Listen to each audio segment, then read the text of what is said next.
Dovydai, pirmos rungtynės namuose, kaip vertinate? Rungtynės tikrai buvo neblogos, neatspindi to rezultato.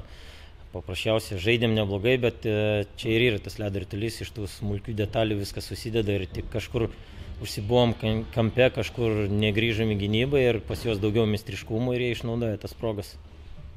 Ir atrodo, tikrai buvo epizodų, etapų tokių netgi rungtynėse, kai perėmėte iniciatyvą, jų aikštelės pusėje žaidėt, tačiau būtent kažkaip neišėjo išnaudotų progų ir neperlaužė to.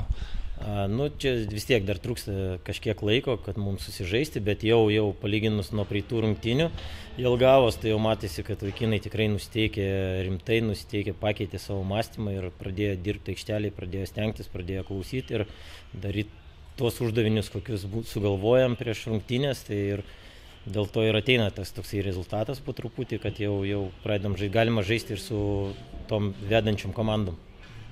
Šiandien vartuose Simas stovėjo ir tikrai turėjo puikių epizodų, o kaip planuojat sezoną? Koks yra, ar susitarimas, ar labiau paskiriat vartininką prieš rungtynės, nusprendžiat? Susitarimo tokio didelio nėra, abudu vartininkai daugmaž pas mus lygus, tai iš tikrųjų kiekvienas gauna kitas rungtynės, bet vis tiek jie tarpusavį pasišneka, kuris geriau jaučiasi tą dieną, tas ir stovi.